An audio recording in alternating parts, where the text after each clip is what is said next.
প্রিয় দর্শক, আমন্ত্রণ জানাচ্ছি TVN24 এর নিয়মিত আয়োজন TVN নলেজ দেখার জন্য। সাথে আছি ডাক্তার সজল আশফাক। দর্শক, আজকে আমরা কথা বলবো রোজার কিছু সমস্যা নিয়ে, এবং স্বাস্থ্য বিষয়ক এই অনুষ্ঠানের প্রতিটি পর্বে যেমন একজন বিশেষজ্ঞ থাকেন, আজকেও আছেন। তিনি আমাদের সাথে আজকের বিষয় নিয়ে আলোচনা করবেন। আমাদের আজকের অতিথি চিকিৎসক, আপনারা সবাই তাকে চেনেন, নিউ ইয়র্কের প্রথিতযশা ইন্টারভেনশনাল কার্ডিওলজিস্ট ডাক্তার মঞ্জুর মোর্শেদ। আসুন পরিচিত হয়ে আজকের অতিথির সঙ্গে। ডাক্তার মঞ্জুর মোর্শেদ, আপনাকে স্বাগত জানাচ্ছি আমাদের আজকের এই অনুষ্ঠানে। আসসালামু আলাইকুম সবাইকে। আমাকে আমন্ত্রণ জানানোর জন্য টিভিএন কর্তৃপক্ষকে অনেক অনেক শুভেচ্ছা সালাম জানাচ্ছি, দর্শকবৃন্দকে অনেক অনেক শুভেচ্ছা এবং সালাম জানাচ্ছি। জি, ওয়ালাইকুম আসসালাম। তো আজকে আমরা যে বিষয়টি নিয়ে কথা বলতে চাই, আমরা বললাম যে এই মুহূর্তে যে আমরা রোজার কিছু সমস্যা নিয়ে কথা বলবো, স্বাস্থ্য সমস্যা নিয়ে। তো এর মধ্যে আমরা মনে হয় যে সমস্যাটি নিয়ে সবার আগে আলোচনা করা উচিত, সেটি হচ্ছে ডিহাইড্রেশন বা পানি স্বল্পতা। তো রোজার সময় আসলেই তো খাওয়া দাওয়া যেহেতু হয় না, সেক্ষেত্রে কিছুটা পানি স্বল্পতা হতে পারে, বা আদৌ কি হতে পারে কিনা, বা হলে কি করণীয়, একটু যদি ধারণা দেন যে এই যে ডিহাইড্রেশন বা পানি স্বল্পতা রোজার সময় যদি হয়, বা সেটা কতটা গুরুত্বপূর্ণ। জি, প্রথমে ডিহাইড্রেশনটা যেটা আপনি বলছেন, পানি শূন্যতাটা, সেটি একে তো আমরা রোজার সময় যেহেতু আমরা পানি পান করতে পারি না দীর্ঘ সময়ের জন্য, সেটি একটা কারণের জন্য ডিহাইড্রেশন তো হবেই, যেহেতু পানি পান করতে পারছি না। তাছাড়াও আমাদের কতগুলো শরীরে ইনসেন্সিবল লস আছে, যেমন আমরা যে রেসপিরেশন করে থাকি, শ্বাস প্রশ্বাস নিয়ে থাকি, তারপর আপনার সোয়েটিং যে করে থাকি, ঘাম দিয়ে থাকি, সেটির জন্য। আবার অনেকের, যেমন ডায়াবেটিস রোগীদের, অনেক সময় হয়তো বিভিন্ন ধরনের SGLT2 মেডিকেশন নিয়ে থাকেন, যেমন আপনার বিভিন্ন ধরনের, যেমন ফার্সিগা বলেন, জার্ডিয়ান্স বলেন, এগুলো কিন্তু অনেকটা ডায়ালিসিস করে থাকে। আবার অনেক সময় আমরা ব্লাড প্রেশারের জন্য বিভিন্ন ধরনের এইচ ইনহিবিটর বা আর্ব বলে থাকি, যেমন ডিসিলোপ্রিল, এনালাপ্রিল, এই ধরনের, বা লসার্টান, এই ধরনের মেডিকেশন, সেগুলি কিন্তু ভলিউম ডিপ্লেশন করে থাকে। আবার অনেক সময় ব্লাড প্রেশারের জন্য আমরা বিভিন্ন ধরনের ডায়ুরেটিক নিয়ে থাকি একটু, যেমন হাইড্রোক্লোরোথায়াজাইড, এগুলিও কিন্তু আপনার ভলিউম ডিপ্লেশন করে থাকে। তো এই তো গেল, এগুলি সব কারণে কিন্তু ডিহাইড্রেশন থাকে। আবার বিশেষ করে এই সময় বাংলাদেশে, আমাদের এখানে হয়তো আল্লাহর রহমতে এখনো অনেক ঠান্ডা আছে, কিন্তু বাংলাদেশে বা সৌদি আরব বলেন, অন্যান্য জায়গায় হার্ড ক্লাইমেটে কিন্তু আপনার এই যে রিস্কটা আরো বেড়ে যায়। তো ওভারঅল এই রমজানে একে তো আমরা পানি পান করতে পারি না, এবং যেই বিভিন্ন ধরনের ক্রনিক ডিজিজের সাথে, মেডিসিনের সাথে যেগুলি বললাম, তাহলে আরো ডিহাইড্রেশনটা আমাদের বেড়ে যায়। তো ডিহাইড্রেশনটা আপনি কিভাবে বুঝবেন? ডিহাইড্রেশন হলে অবশ্যই আপনার তো প্রথমে পানি শূন্যতা হলে আপনার পানির তৃষ্ণা লাগবে, সেটা তো একদম ওভারঅল ইয়ে। আর কি হতে পারে, আপনি যেমন ইউরিন করবেন, ইউরিন দেখবেন দেখবেন যে এটা খুবই গাঢ় হলুদ হয়ে গিয়েছে, সেটি একটা কারণ হতে পারে। অনেক সময় আপনি হয়তো বসা থেকে উঠে দাঁড়াচ্ছেন, একটু ডিজি লাগছে, কিন্তু আপনার ব্লাড প্রেশারটা কমে যাচ্ছে, আপনার একটু লাইট হেডেড হচ্ছে, আপনার ক্লান্তি বোধ হচ্ছে, আপনার হয়তো পালপিটেশনটা একটু বেড়ে যাচ্ছে। হ্যাঁ, এই সমস্ত কারণ দেখলে আপনি বুঝবেন যে ডিহাইড্রেশন। আমি সিভিয়ার কেসেসে ডিহাইড্রেশন যাচ্ছে না, যেটা কনফিউশন বা ইত্যাদি হতে পারে। তো এই ধরনের কিছু থাকলে আপনাকে বুঝতে হবে যে আপনি ডিহাইড্রেশন হচ্ছে, এবং রমজানে এটা হওয়া কিন্তু অস্বাভাবিক কিছু নয়। জি। তো এরকম যদি হয়, সেক্ষেত্রে তো সবাই তো রোজা রাখছেন, এবং সেক্ষেত্রে তো বলা যায় যে হয়তো সাময়িক ডিহাইড্রেশন অনেকের হচ্ছে। তো সেক্ষেত্রে এই যে সাময়িকভাবে ডিহাইড্রেশন হওয়াটা যদি হয়েও থাকে, সবার হয়তো হয় না, সেটা কি বড় কোনো সমস্যা সৃষ্টি করতে পারে? না, সাধারণত আহ যারা আল্লাহর রহমতে একটু সুস্থ সবল মানুষ, তাদের ক্ষেত্রে এটি খুব একটা প্রবলেম করার কথা না। তো সেটি আপনাকে একটু দেখতে হবে যে যে আপনি কিভাবে এটা রিপ্লেসমেন্ট করবেন। বিশেষ করে আপনার যে ওয়াটার, যে আমরা যে 2-3 লিটার পানি পান করার জন্য বলে থাকি, সেটি যদি আপনি ইফতারের পর থেকে সেহর পর্যন্ত যদি আপনি অল্প অল্প করে যদি একটু পানি আহ খেতে থাকেন, পান করতে থাকেন, তাহলে আপনার সেটা রিপ্লেসমেন্ট হবে। হয়তো সব একসাথে তো অবশ্যই খাবেন না, এতগুলো পানি খাওয়া সম্ভব না, কিন্তু সেটি আপনি করতে পারেন। তাছাড়া আপনার অনেকের যদি এরকম যদি হয়ে থাকে, একটু ওরাল রিহাইড্রেটস বিভিন্ন ধরনের টাইপ ফ্লুইড আছে যেগুলো ইলেকট্রোলাইট জাতীয়, সেগুলো খেতে পারেন। হ্যাঁ, তো এগুলি যদি আপনি নিয়ে থাকেন তাহলে আপনার হওয়ার কথা না। আর আপনি যেটি বলেছেন যে এটি কোনো ধরনের মারাত্মক প্রবলেম করবে কিনা, সাধারণত অ্যাগেইন যাদের কোনো ধরনের আপনার ক্রনিক ডিজিজ, বিশেষ করে আমি যদি এল্ডারদের কথা বলি, বিশেষ করে আপনি ক্রনিক কিডনি ডিজিজের কথা বলি, হ্যাঁ, যাদের অসম্ভব হাইপোটেনশন হয়ে থাকে, তাদের ক্ষেত্রে যদি না হয়ে থাকে তাহলে খুব একটা বেশি সমস্যা করার কথা না। সেটাই, কারণ অনেকে খুবই চিন্তিত থাকেন যে আমার যদি অনেক বেশি ডিহাইড্রেশন হয়ে যায়, বিশেষ করে বয়স্করা, তা সেক্ষেত্রে ডিহাইড্রেশন হলে তার প্রেশার কমে যাবে কিনা, এবং প্রেশার কমে গেলে মাথা ঘোরাবে ইত্যাদি আপনি যেগুলো বললেন সিমটম, তো এগুলো নিয়ে অনেকে বেশ দুশ্চিন্তায় থাকেন। তারা হয়তো ভাবেন যে এটা একটা বড় ধরনের সমস্যা হয়ে যেতে পারে। তো যাই হোক, আপনি যেভাবে বললেন যে এভাবে যদি কেউ মেনে চলেন, যেটা বললেন যে ইফতারের পরে যতটুকু পানি পান করা যায়, সব তো আর একসাথে সম্ভব না, আপনি ঠিকই বলেছেন। একটু একটু করে যদি আপনার সেহর পর্যন্ত পানি পান করেন তাহলে হয়তো সেটা পূরণ হবে। একই সাথে হয়তো রোজার সময়টা মানে দিনের বেলায় হয়তো অতটা ডিহাইড্রেশন হবে না। তো অনেক আর ধন্যবাদ ডাক্তার মঞ্জুর মোর্শেদ।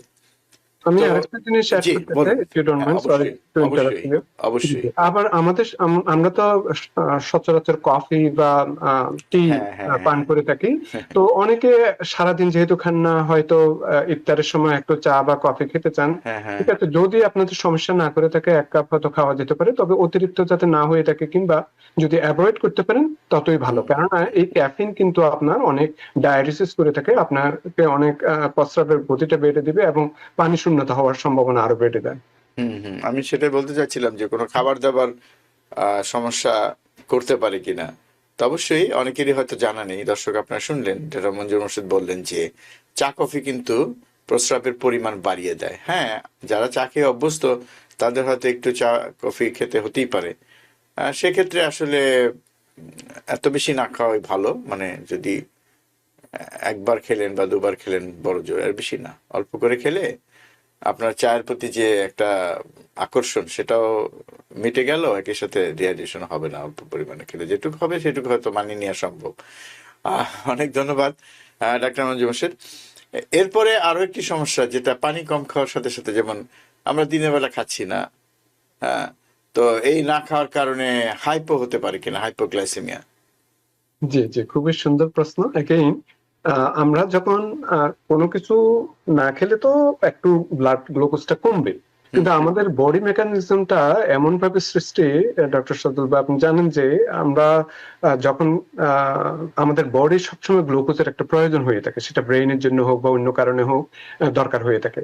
তো এই যখন আমরা খাওয়া দাওয়া করি না, তখন এই গ্লুকোজটা পেতে হলে তারপর লিভার যে গ্লুকোজটা সংরক্ষণ করে থাকে, স্টোরেজ করে থাকে উনার গোডাউনে, যে এটাকে আমরা গ্লাইকোজেন বলে থাকি। তো এই গ্লাইকোজেনোলাইসিস হয়ে থাকে, মিন্স এই গ্লাইকোজেনটা ব্রেকডাউন করে গ্লুকোজটা আপনার আমাদের শরীরে তখন শক্তি দিয়ে থাকে, যা যা করার দরকার আর কি। হ্যাঁ, তো এই এই এই যে এটি কিন্তু আমাদের সাধারণত 8 থেকে 10 ঘন্টার মধ্যে হয়ে থাকে। এরপরে গ্লুকোনিওজেনেসিস হয়ে থাকে, তারপর লিপোলাইসিস হয়ে থাকে। ওগুলোর দিকে আমাদের রমজানে সাধারণত হয় না, এগুলো লং ফাস্টিং জন্য হয়ে থাকে। হ্যাঁ, তো এই যে আপনি যে বললেন যে হাইপোগ্লাইসেমিয়া, হ্যাঁ, হাইপোগ্লাইসেমিয়া হতে পারে। তো হাইপোগ্লাইসেমিয়া সাধারণত আমরা যারা সবাই মোটামুটি আল্লাহর রহমতে সুস্থ আছি, তাদের ক্ষেত্রে এই যে আমি যে বললাম যে গ্লাইকোজেন ব্রেকডাউনটা হয়ে থাকে, ওই থেকেই আমরা শক্তি পেয়ে থাকি এবং সেইভাবে আমাদের বডিটা আমাদের এনার্জি দিয়ে থাকে। কিন্তু যাদের আপনার হাইপোগ্লাইসেমিয়া হওয়ার সম্ভাবনা থাকে, কাদের ক্ষেত্রে? যেমন ধরুন আপনার ডায়াবেটিস টাইপ 1, ওনারা ইনসুলিন ডিপেন্ডেন্ট, কিংবা যাদের টাইপ 2 ডায়াবেটিস আছে তাদের ইনসুলিন যারা নিয়ে থাকেন, কিংবা আপনার ফ্রিকুয়েন্টলি হাইপোগ্লাইসেমিক হয়ে থাকে কোনো কারণে, বিশেষ করে টাইপ 2 ডায়াবেটিস যারা ইনসুলিন ডিপেন্ডেন্ট, কিংবা ক্রনিক কিডনি ডিজিজ, এই ধরনের ক্ষেত্রে যদি হয়ে থাকে, হ্যাঁ, ক্রনিক কিডনি ডিজিজ বলতে আমি অ্যাডভান্স ক্রনিক কিডনি ডিজিজের কথা বলছি, কিংবা যাদের হিস্ট্রি আছে হাইপোগ্লাইসেমিয়া হওয়া, তাদের ক্ষেত্রে কিন্তু আপনার এই ধরনের একটু ঝুঁকিটা একটু বেশি থাকে। হ্যাঁ, সেগুলি আমরা হয়তো বলবো। কিন্তু না হলে আপনার যে সামান্য যে গ্লুকোজটা যে কমে যায় বা এটি আমাদের শরীরে যে প্রিজার্ভ করা যে গ্লাইকোজেন আছে সেখান থেকে ব্রেকডাউন হয়ে যে গ্লুকোজটা আমরা নিতে পারি, এবং আল্লাহর রহমতে কোনো অসুবিধা হওয়ার কথা না। জি, অনেক ধন্যবাদ। তার মানে হচ্ছে যে যারা সুস্থ মানুষ, তাদের ক্ষেত্রে এ নিয়ে খুব বেশি দুশ্চিন্তায় মানে আক্রান্ত হওয়ার কিছু নেই, কারণ আমাদের শরীরই এমন একটা ব্যবস্থা করে নেয় বা শরীরটা এমনভাবে তৈরি, সে তার প্রয়োজনীয় যে সুগার যেটা দরকার সেটা সে শরীর থেকেই সংগ্রহ করে এবং শরীরে আগে থেকেই সঞ্চিত অবস্থায় সেটা থাকে, যেটা আপনি বললেন যে গ্লাইকোজেন, সেই গ্লাইকোজেন থেকে আমরা আবার গ্লুকোজ পেয়ে যাই। তো অনেক ধন্যবাদ। এই যে গ্লাইকোজেন থেকে গ্লুকোজে ফিরে আসা বা গ্লাইকোজেন থেকে গ্লুকোজটা আমরা পাবো, তখন আবার আমরা কিছুটা মানে কি বলা হয় যে একটু শক্তি ফিরে পাবো, এই যে অবস্থাটা, এটা হতে কতক্ষণ লাগে? ধরেন সকালবেলা মানে যখন একজন খেলো না, তখন তো আর সে দুর্বলতা বোধ করে না, হয়তো কয়েক ঘন্টা পর থেকে বোধ করে। তো এই গ্লাইকোজেন থেকে গ্লুকোজ পেতে কয়েক ঘন্টার মতো লাগে সাধারণত? তো সাধারণত আপনি যদি 8 থেকে 10 ঘন্টা যদি ফাস্টিং করে থাকেন, 8-10 ঘন্টা বা 12 ঘন্টা এই ধরনের হয়ে থাকে, তাহলে আপনি এই গ্লাইকোজেন মেকানিজমটা আমাদের শরীরে যে গ্লুকোজের যে ডিপ্লিশন হয়েছে সেটা কিন্তু আপনার রিপ্লেসমেন্ট করার সম্ভাবনা থাকে। এর থেকে যারা বেশি আপনার উপবাস থাকেন, সেটির ক্ষেত্রে আপনার তখন অন্য মেকানিজম আরম্ভ হয়ে থাকে। এরপরে যদি আপনি 2 দিন বা 3 দিন যদি হয়ে থাকে কোনো না কোনো কারণে, তখন সেটা লিপোলাইসিস হয়ে থাকে। হ্যাঁ, তখন ফ্যাট, আমাদের চর্বি যে জমা আছে সেটি এবার ব্রেকডাউন হয়ে থাকে। তো রমজানের মধ্যে সাধারণত এই মোটামুটি about 10 hours plus minus little bit আপনার এই গ্লাইকোজেন থেকে আপনার পেতে পারে। আচ্ছা, তো আমি একটা মানে আপনার কাছে জানতে চাই যে সেই জন্যই কি দেখা যায় যে হয়তো রোজা রাখা অবস্থায় দুপুরবেলা সবাই একটু ক্লান্ত বোধ করেন, কিন্তু যতই সময়টা ইফতারের দিকে গড়াতে থাকে ততই কিন্তু মনে হয় যে শরীর শক্তি পেতে থাকে, মানে এটা কি এই কারণেই? জি, এগেইন প্রথমে আপনি আপনি খেয়াল করবেন আপনার প্রথম দিকে যেরকম শরীরটা দুর্বল লাগে উপবাসের জন্য, কিন্তু পরবর্তীতে বডি কিন্তু অ্যাডজাস্ট হয়ে যায়। বডি জানে, বডির যে ইন্টারনাল একটা সার্কেডিয়ান রিদম আছে, এটা জানে যে কখন আপনার গ্লুকোজটা কমে যাচ্ছে এবং শরীরের যে রিজার্ভ সিস্টেমটা আছে সেটি কখন রিলিজ করতে হবে, এটি অলরেডি অ্যাকাস্টম হয়ে গেছে, যার ফলে আপনি আস্তে আস্তে এটি অভ্যাসে পরিণত হয়ে গেছে। এই জন্য আমাদের খুব একটা ইয়ে লাগে না। আর বিশেষ করে ইফতারের আগে দিয়ে একটু দুর্বল লাগতে পারে, কিন্তু এরপরও আপনার সাইকোলজিক্যাল একটা ব্যাপার আছে যে হ্যাঁ, আর তো বেশি সময় নাই, আপনি অবশ্যই খুব সহসা রোজাটা ভাঙতে পারবেন, কিছু খেতে পারবেন। তো সবকিছু মিলে মানে একটা সাইকোলজিক্যাল ইস্যু আছে, একটা বডির হরমোনাল ব্যালেন্স সিস্টেম যেগুলি আছে সেগুলি সবকিছু মিলাই আপনার এই অবস্থাটা সৃষ্টি করে আর কি। সেটাই, মানে এটা সম্ভব হয় বলেই তো সবাই রোজা রাখছেন, তাই না? অনেকেই হয়তো অবাক হন, বিশেষ করে আমি অনেক সময় শুনেছি যারা মানে মুসলমান নন, তারা হয়তো অনেক সময় খুবই অবাক হন যে কিভাবে এত দীর্ঘ সময় একদম কোনো কিছুই না খেয়ে থাকা সম্ভব। কিন্তু আপনি যেটা বললেন যে সবচেয়ে বড় কথা হচ্ছে যে মাইন্ড সেট আপ, এটা, এবং একই সাথে শরীর তো বুঝে যায় আসলে কি করতে হবে এবং ঠিকই মানিয়ে নেয়। তো এটাই আসলে মানে একটা শরীরের ভিতর যে মানে শরীর কতটা অলৌকিক এবং শরীর কতটা ম্যাজিক্যাল সেটা বোঝার জন্য আসলে তো যারা বিজ্ঞান বোঝেন তারা বোঝেন, কাজেই এটার তো কোনো সীমারেখা নাই আসলে। অনেক ধন্যবাদ ডক্টর মঞ্জুর মোর্শেদ। তো এই যে হাইপোগ্লাইসেমি আপনি বললেন কিছু কিছু ক্ষেত্রে, ধরেন টাইপ 1-এর কথা বাদ দিলাম, তারা তো ইনসুলিন নির্ভর না, কিন্তু টাইপ 2 ডায়াবেটিস যাদের আছে, তো টাইপ 2 ডায়াবেটিসে তো আবার অনেক রকম আছে না, কেউ কেউ হয়তো মুখে খাওয়ার ওষুধ খাচ্ছেন, কেউ হয়তো খাবার দাবার নিয়ন্ত্রণের মাধ্যমেই ডায়াবেটিসটা নিয়ন্ত্রণে রেখেছেন, কিছু ব্যায়াম ট্যায়ামও করছেন। তো সেক্ষেত্রে তাদের ক্ষেত্রে আপনি বলছেন যে একটু ঝুঁকিপূর্ণ, তাদের ক্ষেত্রে সুগারটা কমে যেতে পারে। সেক্ষেত্রে তাদের কি একটু সতর্কতা দরকার আছে কোনো বিষয়ে, যে হাইপোগ্লাইসেমিয়া হয়ে যায় কিনা, কিভাবে সেটা ওনারা বুঝবেন বা কি ধরনের সতর্কতা অবলম্বন করবেন? জি, খুবই সুন্দর প্রশ্ন। প্রথমত যদি আপনার হাইপোগ্লাইসেমিয়া হয়ে থাকে, তখন আপনি বুঝবেন যে আপনার শরীরটা অসম্ভব ফ্যাটিক মনে হচ্ছে, দুর্বলতা তো আছেই, সেই সাথে সাথে আপনার একটা সোয়েট হবে, ঘাম দিবেন, তারপর আপনি শেকিং করবেন, ট্রেমার হবে, হ্যাঁ, তারপর পালপিটেশনটা বেড়ে যাবে, এবং আপনি অবশ্যই আপনি ফিঙ্গার স্টিকে আপনি ব্লাড সুগারটা মাপতে পারেন এবং এতে রোজা ভাঙবে না। আমি যতটুকু জেনেছি।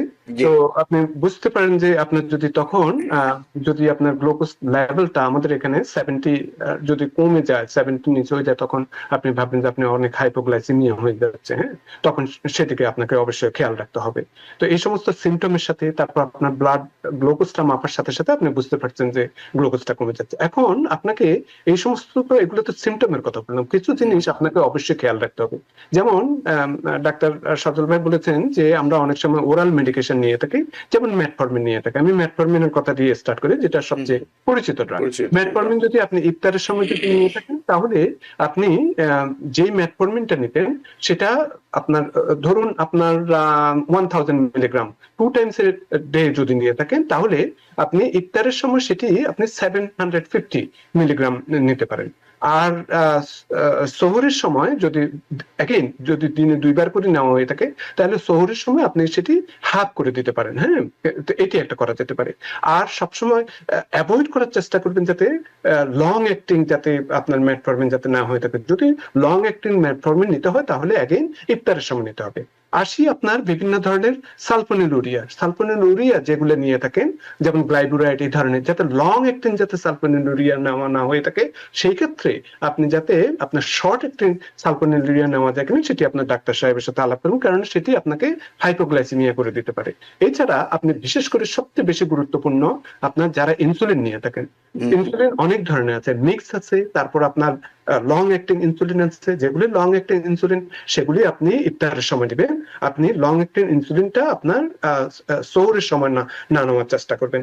আর তাছাড়া বেসাল ইনসুলিন যেগুলি আছে, সেগুলি আপনি 50 থেকে 30% আপনি কমানো যায় কিনা সেদিকে একটু খেয়াল রাখবেন। কারণ ইনসুলিন আর যদি আপনার সহরের সময় নিতে হয়, তাহলেও আপনার ইনসুলিন 25% অ্যাটলিস্ট আপনি কমাতে পারেন কিনা সেদিকেও আপনার ডাক্তারের সাথে আলাপ করবেন।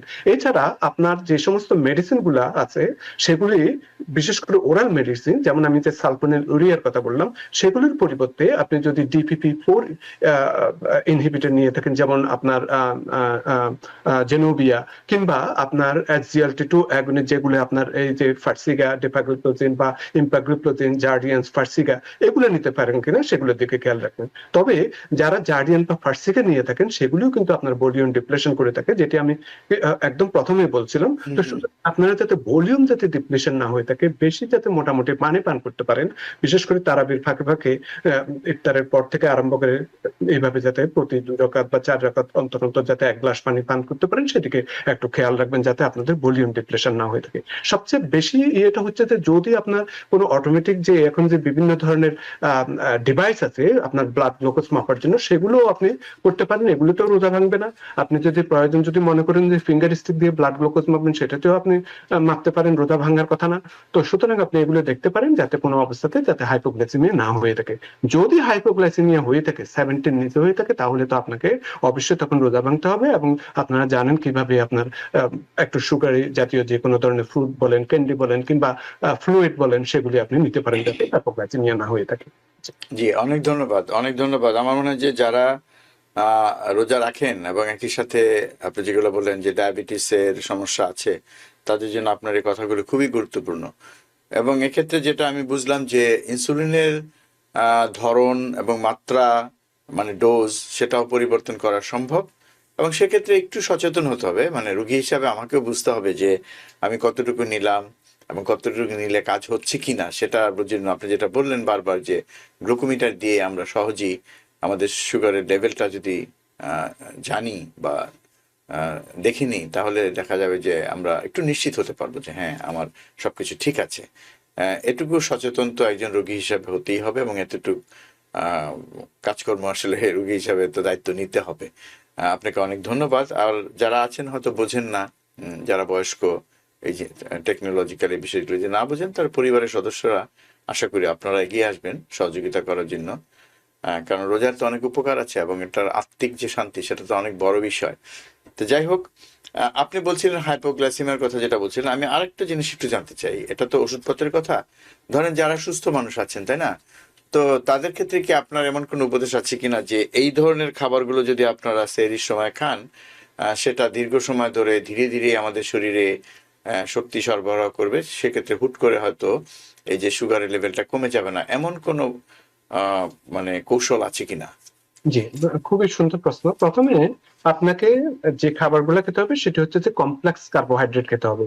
সিম্পল কার্বোহাইড্রেট যেগুলো আমরা খেয়ে থাকি সেগুলো কিন্তু আপনাকে খুবই হঠাৎ করে আপনার ব্লাড সুগার স্পাইক করবে এবং সেটি আবার পরবর্তীতে আবার হঠাৎ করে এটা কমে দেবে, যেটাকে আমরা বলি সুগার ক্রাশ এই ধরনের হয়ে থাকে। হ্যাঁ, সেগুলি থেকে আপনাকে অ্যাভয়েড করতে হবে। এই জন্য আপনাকে কমপ্লেক্স কার্বোহাইড্রেট খেতে হবে। এর সাথে সাথে আপনাকে ফাইবার জাতীয় খাবার খেতে হবে যেগুলি আপনাকে অনেকক্ষণ শরীরের মধ্যে রাখে। তারপর আপনার প্রোটিনের ব্যাপারে যখন যেগুলি আমরা ওমেগা 3 ফ্যাটি অ্যাসিড সমৃদ্ধ লিন ফ্যাট যেগুলি আছে সেগুলি থেকে আমরা যাতে প্রোটিন গুলো পেয়ে থাকি সেদিকে খেয়াল রাখতে হবে। এগুলি যদি আমরা খেয়ে থাকি তাহলে আমাদের হাইপোগ্লাইসেমিয়া হওয়ার সম্ভাবনা কম থাকে। তো এই জন্য আপনি এগুলি কোথায় পাবেন, যেগুলিতে আপনারা জানেন চিকেনের মধ্যে আছে, তারপর যেগুলি হোয়াইট মিটের কথা আমরা বলে থাকি, অবশ্যই বিফের মধ্যেও আছে। যাদের যদি কোনো খুব একটা কন্ট্রা ইন্ডিকেশন যদি না থেকে থাকে, সবসময় যদি না খেয়ে থাকে, আপনি বিফও খেতে পারেন এই ধরনের। এগেইন সেটি আরেকটা অনেক আলোচনার বিষয়, কতটুকু খেতে পারবে না খাবে কার্ডিয়াক পেশেন্ট কিনে এগুলি। কিন্তু এই ধরনের যাতে ভালো প্রোটিন পাওয়া যায়, তারপর ডিম এই ধরনের কাছে থেকে আপনি এগুলি পেতে পারেন, যাতে কমপ্লেক্স কার্বোহাইড্রেট, ফাইবার, তারপর বিভিন্ন শাকসবজি, ফল, হ্যাঁ, এগুলি থেকে আপনি পেতে পারেন, যাতে আপনার সারাদিন যাতে আপনাকে স্টেবল একটা সুগার মেনটেন করতে পারেন। জি, অনেক ধন্যবাদ। তার মানে হচ্ছে যে সেহরির খাবারটা আসলে গুরুত্বপূর্ণ। সেটাতে আপনি যেটা বললেন যে কমপ্লেক্স কার্বোহাইড্রেট বা জটিল শর্করা যেটাকে আমরা বলি, হ্যাঁ, সেক্ষেত্রে শুধু ভাত না, বা সেক্ষেত্রে যদি আপনি তার সাথে প্রোটিন নেন, সবজি নেন, একটু চর্বি জাতীয় জিনিসও নেন, যেটা আপনি বললেন ডিম বা মুরগির মাংস, তো এগুলি সব মিলিয়ে খেলে হবে কি সেটা এমন একটা খাবার হবে যেটা দীর্ঘ সময় ধরে ধীরে ধীরে আপনার সুগারের মাত্রা বাড়াবে। শুধুমাত্র মানে সিম্পল কার্বোহাইড্রেট যদি খান, মানে সাধারণ যেটা কার্বোহাইড্রেট বলি আমরা, শুধু প্লেন ভাত না, সেটা খেলে কিন্তু একটু সমস্যা হতে পারে। কাজে এই বিষয়টা গুরুত্বপূর্ণ, এবং সেই সাথে প্রোটিন এবং ফ্যাটও যোগ করতে হবে। তাহলে হবে কি, একটা, এটা তো আমরা সবসময় বলি তাই না, যে সুষম খাবার সবকিছুই থাকতে হবে। সেটাই, সবকিছু থাকলে তখন হয়তো ভালো থাকবে। তো ডাক্তার মঞ্জুর মোর্শেদ, আমরা একটু বিরতিতে যাচ্ছি। দর্শক, সময় হলো বিরতি নেবার। বিরতির পর আবার ফিরে আসবে অনুষ্ঠানে, আশা করি আমাদের সাথেই থাকবেন। দর্শক, বিরতির পর আবার ফিরে এলাম অনুষ্ঠানে। আপনারা দেখছেন টিবিএন ওয়েলনেস। আমরা আজকে রোজার কিছু সমস্যা নিয়ে কথা বলছি, বিশেষ করে পানি স্বল্পতা, একই সাথে হাইপোগ্লাইসেমিয়া বা সুগারের পরিমাণ কমে যাওয়া, এই বিষয়গুলো নিয়ে ইতিমধ্যে কথা বলেছি, এবং আরো বিষয় নিয়ে আমরা কথা বলবো। ডাক্তার মঞ্জুর মোর্শেদ, শেষ ভাগে আমরা যেটা বলছিলাম যে খাবার দাবারের কথা, কার্বোহাইড্রেট। তো এক্ষেত্রে আমার একটা প্রশ্ন, যে লো জিআই ফুড যেগুলো আছে বা লো জিআই রাইস আছে, তো সেক্ষেত্রে সেগুলো কি দীর্ঘ সময় ধরে শক্তি যোগাবে? জি, জি, জি, জি। আম, ধন্যবাদ অ্যাগেইন। হ্যাঁ, লো জিআই, যেমন আমি কিছুক্ষণ আগে যেটি বললাম যে আপনি যদি হাই জিআই, জিআই মিন গ্লাইসেমিক ইন্ডেক্স, ইন্ডেক্স, যে জি। সমস্ত খাবারে আপনি খাওয়ার সাথে সাথে গ্লুকোজটা স্পাইক হয়ে যায়, অনেক বেড়ে যায়, সেগুলোকে আমরা গ্লাইসেমিক ইন্ডেক্সের মাধ্যমে মেপে থাকি। হাই গ্লাইসেমিক ইন্ডেক্সের খাবারগুলো যদি আপনি খেয়ে থাকেন তাহলে সাথে সাথে আপনার গ্লুকোজ স্পাইক করবে, আবার সাথে সাথে এটা আপনার ডাউন দ্য হিল হবে, মিন্স আপনার ক্রাশ করবে, এবং এর ফলে আপনার কি হবে, একটা অস্বস্তি ফিল হবে। অস্বস্তিটা যেরকম বেশি গ্লুকোজ হলে যেরকম অস্বস্তি ফিল হবে, আবার ঠিক তেমনি আপনার গ্লুকোজটা একদম সাথে সাথে যদি কমে যায় তাহলে আপনার অস্বস্তি ফিল হবে, যেমন ফ্যাটিক বলেন, হাইপোগ্লাইসেমিয়া রিলেটেড এই ধরনের সিমটম গুলো বলেন, সেগুলো হতে পারে। তো সেটি আপনি কখনো চাইবেন না। আপনি চাইবেন যে যেগুলোতে আপনার লো গ্লাইসেমিক ইন্ডেক্স থাকে, যেগুলি আপনার অনেকটা আপনার স্টেবল রাখবে, হ্যাঁ, সেরকম ধরনের, যাতে আপনার গ্রাফে যাতে অনেকটা প্লাটো থাকে, রাদার দেন আপনার বেল শেপ কার্ভের মতো হয়ে থাকে, এই ধরনের হলে হবে না। হ্যাঁ, তো এটি আর কি।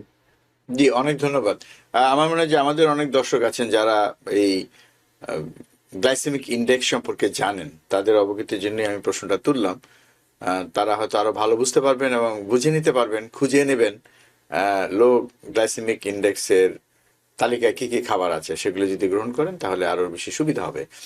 তো অনেক ধন্যবাদ ডাক্তার মঞ্জুর মোর্শেদ। আমার মনে হয় যে আমাদের আলোচনা খুব সুন্দরভাবে এগোচ্ছে। তো এবার একটা, আসলে রোজা যেগুলো হয় এগুলোকে তো আর অসুখ বলা যাবে না, এগুলো এক ধরনের সাময়িক সমস্যা, তাই না? তো এবার কি বলবেন যে পাকস্থলীর সমস্যা, যেটা গ্যাস্ট্রিক আপসেট বলি, কেউ বলে পেটে ব্যথা হয় ইফতারি পরে, কেউ কেউ বলে যে না বারবার বাথরুমে যেতে হচ্ছে, কেউ কেউ বলে একটু মানে পেট ফাঁপা হয়, তো এগুলি সমস্যার পিছনে তো নিশ্চয়ই কারণ আছে। এগুলি আমরা অনেক সময় বুঝেও বুঝি না। এগুলোর পিছনে তো আমরা কি ধরনের খাবার খাচ্ছি সেটা আমরা সাধারণভাবে আঁচ করতে পারি, সের কারণেই হচ্ছে। তারপরও এই যে সারাদিন না খেয়ে থাকার পরে হঠাৎ করে আমি যে খাবারটা খাই, তাতে কি আমাদের স্টমাক কি আহ, মানে কিছুটা বিরক্ত হয় কিনা, ইরিটেটেড হয় কিনা, যে কারণে এগুলো হয় কিনা, বা আবার এটা তো খেতে হবে। তো এক্ষেত্রে আসলে কৌশলটা কি, মানে আমার এই জিনিসগুলো যাতে না হয়। হ্যাঁ, কিন্তু অনেকের আবার হয় না কিন্তু ঠিকই, মানে এটা কি ইন্ডিভিজুয়াল ভেরিয়েশন যে উনি ওনার শরীর মানিয়ে নিচ্ছে সেটাই, নাকি কোনো কৌশল আছে যেখানে, বা যে কৌশলটা আমরা অবলম্বন করলে এই ধরনের সমস্যা কম হবে? জি, খুবই সুন্দর প্রশ্ন। আগে প্রথমে আপনাকে মেকানিজমটা জানতে হবে, আমাদের গ্যাস্ট্রিক আপসেটটা কেন হয়ে থাকে। একটা হচ্ছে যে আপনার পেট যদি অনেক ডিস্ট্যান্ট হয়ে যায়, আপনি বেশি করে খেলেন ইফতারের পরে, একসাথে অনেকগুলো খেলেন, তো পেটটা তখন গ্যাস্ট্রিকটা অনেক ডিস্ট্যান্ট হয়ে যায়। এটি একটা গ্যাস্ট্রিক আপসেটের একটা কারণ। আরেকটা হচ্ছে যে আপনি অনেক হাই ফ্যাট জাতীয়, ফ্রাইড ফুড জাতীয়, স্পাইসি ফুড খেলেন, সেগুলি খেলে কি হয়, তখন আপনার যে ইরিটেশন। আমরা বলি যে গ্যাস্ট্রিক এমটি ডিলেড হয়ে যায়। আমরা খাওয়ার সাথে সাথে ওইখানে মানে সমুদ্রের ঢেউয়ের মতো একটা, এটাকে আমরা পেরিস্টালসিস বলে থাকি।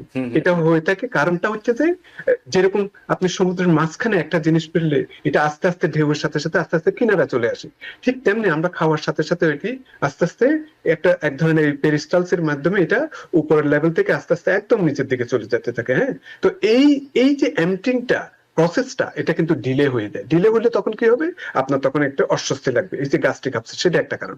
আরেকটা কারণ হচ্ছে যে আমরা যে সারাদিন যদি আমরা যে খালি পেটে থাকি, তো তাতে কি হয়, আপনার এই যে তখন আপনার গ্যাস্ট্রিক অ্যাসিড সিক্রেশনটা অনেক বেড়ে যায়, সেটির জন্য হতে পারে। তো সুতরাং আপনাকে আবার আরো একটা জিনিস, আমরা আবার লেট নাইটে আমরা খেয়ে থাকি, হেভি মিল খেয়ে থাকি, এবং সেটি আপনার স্লিপের মাঝখানে কিংবা আবার সাথে সাথে স্লিপ করে থাকে, তাতে আবার কি হয়, এই খাবারগুলো আবার রিফ্লাক্স হয়ে যায়, ডাইজেশনের ব্যাপারে ডিলে হয়ে থাকে।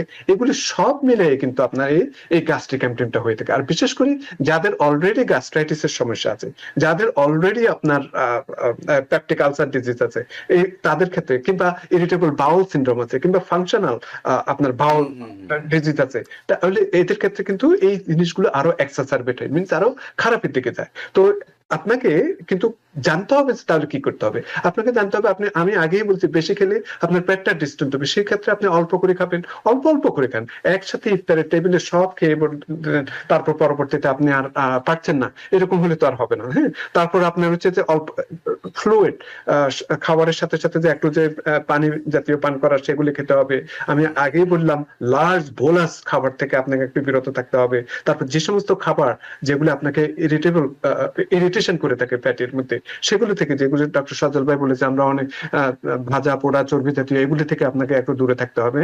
ফাইবার যাতে একটু বেশি নিয়ে থাকেন, সেগুলো খেতে হবে। যেগুলো আমরা কিছুক্ষণ আগে বলেছি যে কমপ্লেক্স কার্বোহাইড্রেটের ক্ষেত্রে, সেগুলোর দিকে খেয়াল রাখতে হবে। এবং সেই সাথে সাথে আপনার যদি প্রয়োজন হয় যে প্যাপসিড কিংবা ওমেপ্রাজল নেওয়ার ব্যাপারে, তাহলে আপনি সেটা নিতে পারেন। এবং সেটি হচ্ছে সবচেয়ে বেস্ট টাইম হচ্ছে যে আপনি শহরের পরে নিতে পারেন, যদি বিশেষ করে ওমেপ্রাজল নিতে হয়। জি, সেটাই, অনেক ধন্যবাদ। তার মানে যেটা হচ্ছে যে ইফতারে আসলে উম, ভাজা পোড়া বেশি খাওয়া, এবং একই সাথে যেটা বুঝলাম আপনার কথা, যে অতিরিক্ত খেয়ে ফেলা। হ্যাঁ, এই যে হঠাৎ করে অতিরিক্ত খেয়ে ফেলাটাই আসলে একটা বড় সমস্যা সৃষ্টি করে। এবং আচ্ছা, অনেক সময় তো খেয়ে ফেললো কেউ, ধরেন একটু বেশি ইফতারি খেয়ে ফেললেন, একটু অস্বস্তি হচ্ছে, সেক্ষেত্রে কি করা যেতে পারে? মানে সেক্ষেত্রে আপনি বললেন যে কিছু ওষুধের কথা বললেন, এগুলো হয়তো অনেকেই জানেন, সেগুলো খেতে পারেন। এছাড়া আর কোনো, মানে সে সময় যদি একটু হাঁটাহাঁটি করে, জি, জি, বা জি, একটু জি, পরে তো নামাজ জি, নামাজ জি, নামাজ জি, পড়বেন, তাই না? জি, জি, আহ, সেক্ষেত্রে কি কোনো উপকার হবে? জি, জি, খুব একদম বিউটিফুল প্রশ্ন। যে আপনি যেটা বলেছেন সেটি, যে আপনাকে একটু হাঁটাহাঁটি করতে হবে, আপরাইট পজিশনে থাকতে হবে। হ্যাঁ, আপনি যদি বেশি খাবার দাবার করেন, দেখবেন আপনি সেজদা দিতে গেলেও আপনার মনে হচ্ছে যে রিফ্লাক্সটা আরো খারাপের দিকে যাচ্ছে। তো এই জন্য সবচেয়ে বড় হচ্ছে তো পোর্শন সাইজ। আপনার ফ্রিকোয়েন্ট মিল খাবেন, যে অল্প সময়ের মধ্যে যতটুকু অল্প অল্প করে, আর হাঁটাহাঁটি করবেন অ্যাক্টিভিটির মধ্যে থাকলে। আপনার নামাজটাও একটা অ্যাক্টিভিটি, তো এগুলি করলে আপনার ভালো ফিল করবেন। সেটাই। তো ডক্টর মঞ্জুর মোর্শেদ, অনেক ধন্যবাদ। একটা পার্সোনাল জিনিস শেয়ার করি, যে আসলে আমরাই কিন্তু অনেক সময় আহ, কি বলি, যে আমাদের আশেপাশের লোকজনকে এরকম বিপদে ফেলি। কারণ আপনি যদি দেখেন যে আপনি যদি কোনো ইফতারের দাওয়াতে যান কারো বাসায়, তারা যখন ইফতার সার্ভ করে, ইফতারের সার্ভ করার পরে একটু পরে কিন্তু তারা নামাজের পরে কিন্তু তারা ডিনারটা সার্ভ করছে। তো আমি এরকম একটা জায়গায় একবার গিয়েছিলাম অনেক আগে, ইফতারিতে আমি জানতাম না যে তারপরে তারা ডিনার সার্ভ করবে, কিন্তু ইফতারি খাওয়ার পরে নামাজ টামাজ পড়ার পরে তারা ডিনার সার্ভ করলো। তখন তো এবং এমন একটা জায়গা ছিল, খুব শ্রদ্ধেয় একজন ব্যক্তিত্ব, না করা অসম্ভব ছিল। কিন্তু আমার কাছে মনে হচ্ছে এর চেয়ে বড়, এত বড় বিপদে পড়লাম ইফতারি করার পরে আমি কিভাবে খাবো, তার সম্মানে তো কিছুটা হলেও খেতে হবে। কিন্তু আসলে প্রায় অসম্ভব ছিল খাওয়া, তারপর সামান্য কিছু খেয়ে তার মন রক্ষা করা গেছে। তো এই ধরনের মানে আয়োজনকে আপনি কিভাবে দেখেন? না, আমরা তো আসলে আমরা আমাদের রমজানটা হয়ে গেছে আমাদের মানে একটা ফিস্ট জাতীয়। হ্যাঁ, অনেক হ্যাঁ, এত আইটেম করা হয়ে থাকে, এটা আননেসেসারি আমার আমার কাছে মনে হয়, যে অপচয়। এতগুলো খুবই অপচয়। কত মানুষ হয়তো খেতেও পারেন না, অনেকে তো পানও না, কিন্তু এগুলোর দিকে খেয়াল রাখা উচিত। আর এতে মা বোনদেরও অনেক কষ্ট হয় যারা রান্না বান্না করে থাকেন, সে সাথে সাথে অপচয়ও হয়ে থাকে। তো যতটুকু আপনার দরকার ততটুকু আপনি খাবেন। আহ এই আর কি। সেটাই মানে সবাই তো চান তার আহ, সবাই তো অতিথি পরায়ণ, জি অতিথির মন জুগিয়ে চলতে চান, কিন্তু মানে আয়োজনটা এত বেশি হলে আসলে অনেক সময় একটু অস্বস্তি হয়ে যায় আসলে। যাই হোক, আমার মনে হয় যে এগুলো ভাবার বিষয় আছে, কিন্তু সবাই মিলে করতে হবে, কারণ নানা হলে তো আমরা সবাই যদি একই কাজ না করি একইভাবে, তো তখন তো একটা তুলনা চলে আসবে যে এই জায়গায় আয়োজনটা ভালো ছিল, এই জায়গাটা ভালো ছিল না। কেউ তো চাবেন না যে সামর্থ্য থাকার পরে তার আয়োজনটা খারাপ হোক। তো যাই হোক, এবার আমরা একটু এই বিষয়ে একটু ছোট্ট আলোচনা করি। আপনি বলছিলেন না যে যাদের গ্যাস্ট্রাইটিস আছে বা জিআরডি গার্ড আছে, যারা অলরেডি এইসবের জন্য ওষুধপত্র খান, হ্যাঁ, ডম্পেরিডন খাচ্ছেন বা আহ, মানে অমিপ্রাজল বা এসোমিপ্রাজল খাচ্ছেন ইতিমধ্যে, তো সেক্ষেত্রে কৌশলটা কি? মানে এক্ষেত্রে তো তাদের বেশি আরো কৌশলী হতে হবে এ সময়, না হলে তো তাদের ঢেকুর উঠবে, বুক জ্বালা হবে। সেক্ষেত্রে তাদের ক্ষেত্রে কৌশল কি? খাবেন তারা, এই হ্যাঁ, ক্ষুধার্ত যখন খেতে তো হবে।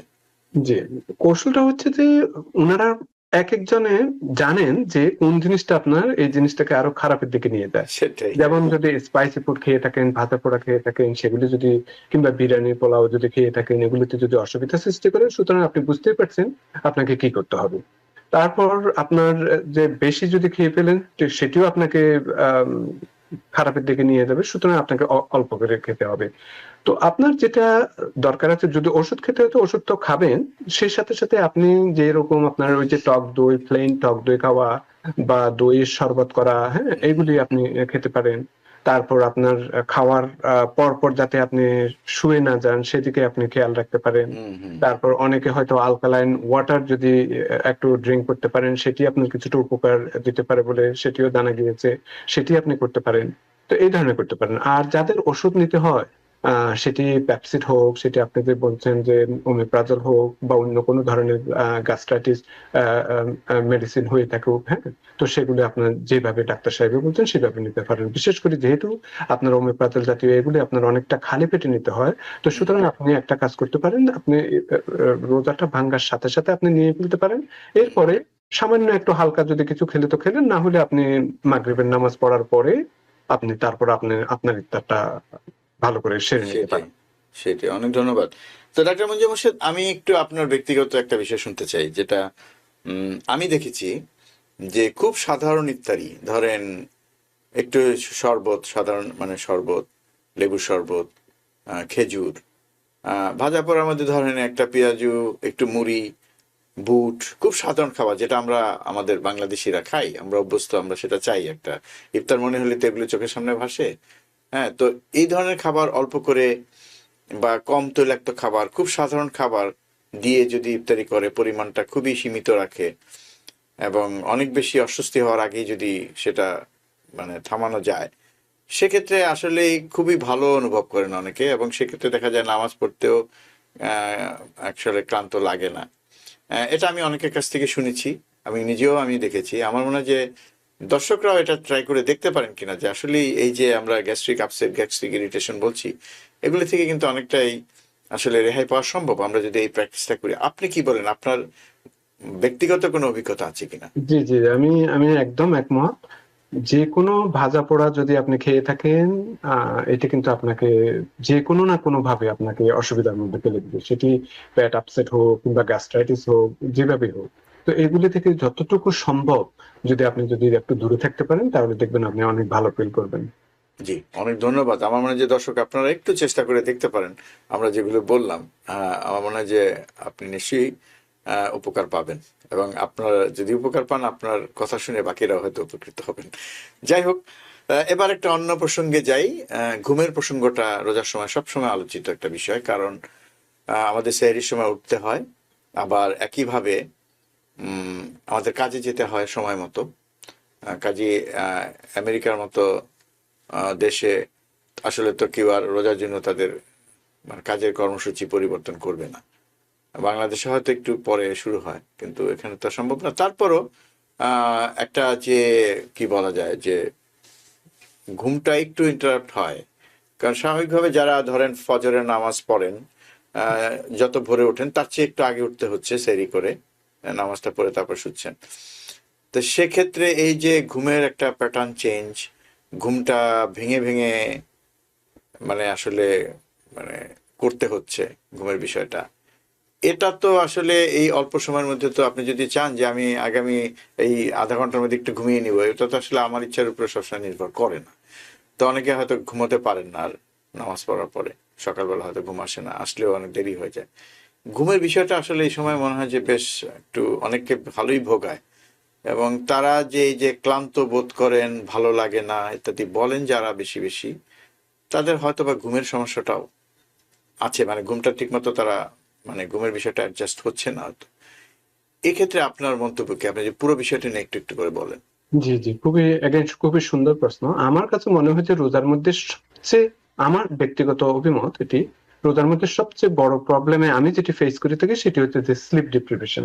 হুম কারণটা হচ্ছে যে স্লিপের, এই যে আপনি যে বললেন আমাদেরকে সকালবেলা আবার কাজে যেতে হয়, আবার তারাবির নামাজ আছে, আবার তাহাজ্জুদের নামাজ কিংবা ফজরের নামাজ আছে, এগুলি সব মিলাই এর মধ্যে আপনাকে কিন্তু টাইম ম্যানেজমেন্টটা এখানে কিন্তু খুবই ইম্পর্টেন্ট। হুম তো আমি যেটি বলবো যে আপনি ইফতার করলেন, ইফতারের পরে যখনই আপনার এশার নামাজ আরম্ভ হবে, এশার নামাজের পরে যদি তারাবির নামাজটা যদি আপনি কমপ্লিট করে ফেলতে পারেন, তাহলে একটু আর্লি যদি ঘুমানো যেতে পারে, সেটি একটি করা যেতে পারে। এবং আপনার আবার তাহাজ্জুদের নামাজের সময় কিংবা ফজরের নামাজের সময় যদি আপনি তার যতটুকু সময় আপনার দরকার, কিছু যদি আপনি যদি সেহরি সামান্য কিছু একটু সহর খেয়ে থাকেন, তাহলে আপনি সেই টাইমটা একটু উঠে আবার, যদি সম্ভব হয়ে থাকে, আমি জানি না এক একজনের স্কেডিউল তো এক এক রকম, যদি আপনি মনে করেন যে কেউ হয়তো 9টা কাজে যাচ্ছে, কিংবা তখন যদি এর ফাঁকে যদি আবার যদি একটু ঘুমাতে যদি পারেন, সম্ভব হলে এটা করা যেতে পারে। কিন্তু অনেকে, যেমন আমি আবার একবার ঘুম থেকে জেগে গেলে আমার আবার ঘুমাতে আবার কিন্তু বেশ কষ্ট হয়ে থাকে।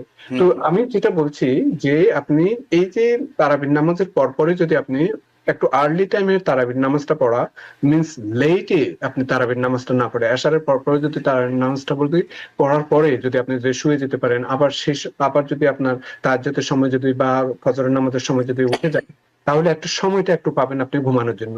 তারপর আপনি কাজের বেলায় গেলেন, কাজ থেকে আসার পরে যদি যদি আমি জানি না অনেকের এক একজনের স্কেডিউল এক এক রকম, যদি হুম সামান্য দুপুরে যদি 20-30 মিনিটও যদি একটা পাওয়ার ন্যাপ নেওয়া যেতে পারে, যদি হুম সেরকম যদি আপনার ক্যাপাবিলিটি থাকে এক জি একজনের স্কেডিউল অনুযায়ী, তাহলে আপনাকে উপকার দিতে পারে।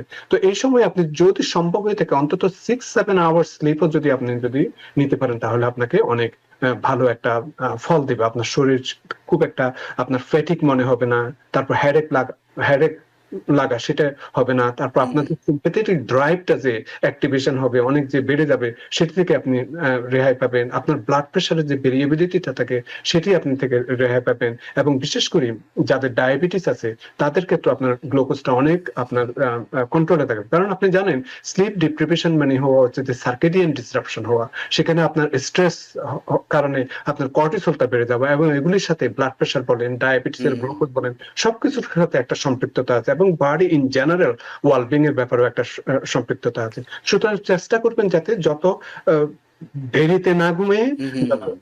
একটা টাইম ম্যানেজমেন্ট করে যাতে একটু আর্লি ঘুমাতে পারেন, যাতে আপনি কিছুটা আপনি রেসপন্স স্লিপ নিতে পারেন। সেটাই আপনি যেটা বললেন যে টাইম ম্যানেজমেন্ট, সময়কে আসলে সময় মতো ব্যবহার করাটা এক্ষেত্রে বড় একটা কৌশল হতে পারে, তাহলে হয়তো অনেক ভালো হবে জিনিসটা, এবং আমরা সুস্থ বোধ করব।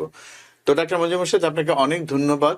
রোজার সময় খুব সাধারণ কিছু স্বাস্থ্য সমস্যা নিয়ে আমরা কথা বললাম এবং তা থেকে উত্তরণের পথ খোঁজার চেষ্টা করলাম। এবং আমার মনে হয় যে দর্শক, আপনারা যারা আছেন, আপনারা যারা শুনছেন বা আমাদের অনুষ্ঠানটা দেখছেন, আপনাদের জন্য আসলেই মনে হয় কিছুটা হয়তো আমরা আপনাদের চিন্তা চেতনায় কিছু জিনিস যোগ করতে পারলাম, যেগুলো আপনাদের হয়তো ভাবাবে। আপনারা হয়তো এই কৌশলগুলো যদি অবলম্বন করেন তাহলে হয়তো আপনাদের অনেক সমস্যা হয়তো থাকবে না। তো ডাক্তার মঞ্জুর মোর্শেদ, আপনাকে অনেক ধন্যবাদ আমাদের সাথে যোগ দেওয়ার জন্য। ধন্যবাদ আপনাকে। দর্শক, এতক্ষণ যারা আপনারা ছিলেন আমাদের সাথে, আপনাদেরকে অনেক অনেক ধন্যবাদ। আমরা চেষ্টা করেছি রোজার সময় যেসব স্বাস্থ্য সমস্যা টুকটাক হয় সেগুলি নিয়ে একটু আলোচনা করতে, এবং তা থেকে কিভাবে পরিত্রাণ পাওয়া যায় সেটা আমরা বললাম। তারপরও আপনারা যদি এই জিনিসগুলো একটু চেষ্টা করে দেখেন, অবশ্যই উপকৃত হবেন, কারণ এগুলো সবকিছুই পরীক্ষিত বিষয়। তারপরও যাদের সমস্যা আছে, আপনি যদি তারপরও না পারেন, সেক্ষেত্রে তো আপনার চিকিৎসক আছে, নেই, আপনি চিকিৎসকের সঙ্গে কথা বলুন। এবং আপনি স্বাস্থ্য সচেতন মানুষ হিসাবে আজকাল সব ধরনের তথ্য আপনি ইন্টারনেটে পাবেন, এবং আপনি যদি অথেন্টিক জায়গা থেকে, গ্রহণযোগ্য বিশ্বাসযোগ্য জায়গা থেকে সেই তথ্যগুলো গ্রহণ করেন, তাতেও আপনি কিন্তু অনেক জিনিসপত্র জেনে যাবেন, অনেক তথ্য জেনে যাবেন, তাতে আপনার উপকার হবে। দর্শক, আজ এখানে বিদায় নিচ্ছি। আগামীতে আবার দেখা হবে অন্য কোনো বিষয় নিয়ে। সবাই ভালো থাকবেন, সুস্থ থাকবেন। আল্লাহ হাফেজ। TBN 24 টেলিভিশন দেখতে আজই কল করুন 7187776556। লগ ইন করুন www.totalcablebd.com। নিউ ইয়র্ক থেকে সম্প্রচারিত TBN 24 টেলিভিশন বিশ্বজুড়ে বাঙালির কণ্ঠস্বর।